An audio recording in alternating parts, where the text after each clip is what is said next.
Hi, my name is Tom and welcome to On a Student Budget, where we check out products and ideas while trying to stay within the student budget. Today we're going to be doing a review on the Philips SHE3580 earphones.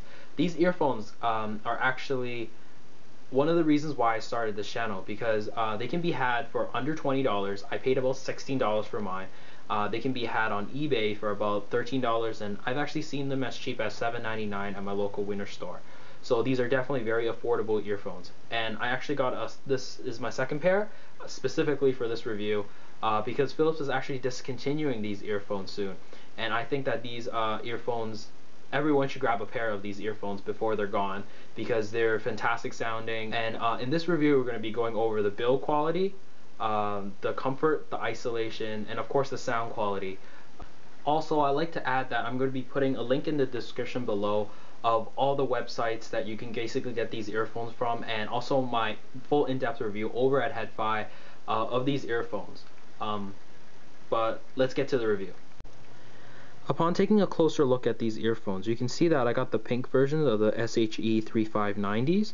Why I got the pink? It's because I couldn't find another pair at my local Walmart, so I wasn't really left with much of a choice.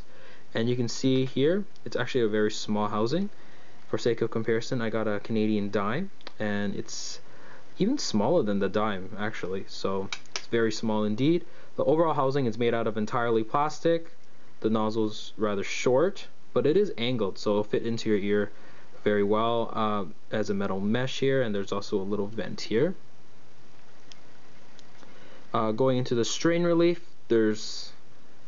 doesn't really do much really for the strain, to relieve any strain. The upper part of the cable is rubbery. It's very thin, similar to that of the Apple earphones. Going into the Y-shaped connector here, you can see, there's not much of a strain relief again. There's no cable cincher of any kind. And going down in the lower cable, it's just basically the two cables conjoining into one, and it ends with a straight jack actually, sorry.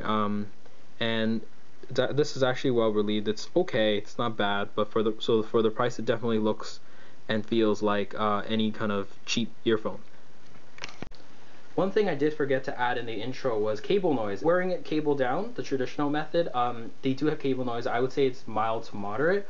To alleviate this, just wear a cable up. In terms of comfort, the SHE3590s are actually very comfortable. I think it's because of the angled nozzle, but once I put them on, I don't really notice them at all. And in terms of isolation, they actually isolate very well. I listen to these on the subway, in the cafeteria. I basically barely hear anything coming through at all, so that's very impressive for me. In terms of overall sound quality, the Philips SHE3590 actually sound V-shaped, and it's also rather balanced, which that's what separates these from the other cheap earphones. So starting from the bass, it goes very low, it's very tight, it's deep, it's punchy, it's a kind of bass that's very well full-bodied, that works like over a wide variety of different genre. And going into the mid-range, it doesn't get clouded by the bass at all. It's rather neutral, even though it's recessed a little bit, so male vocals do sound a little more distant than female vocals, but it's clear. Going into the treble, there's a little bit of a roll-off after the mid-treble, which is very good, so it doesn't affect for ear fatigue or anything like that. Again, with the mids, you're not going to get the pristine detail retrieval that you get from a more higher end set, but for what it is, it does it very well again.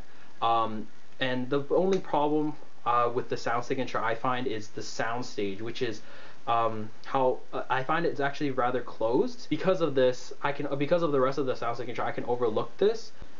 In conclusion, I find the Philips SHE3590 fantastic, and that's really everything my channel is all about, which is affordable, great sounding, and they will actually be good gifts for someone, because they come in a wide variety of different colors, and they work with a wide variety of different genres. Are these gonna compete with earphones that are in the $100 or $200 range? No, I would say they fit around the $50 range, and I actually use these as a great backup pair, and they do a great job of that.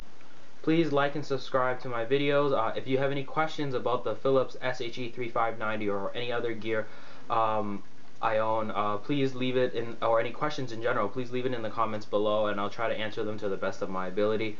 But until then, I'll see you guys in the next video.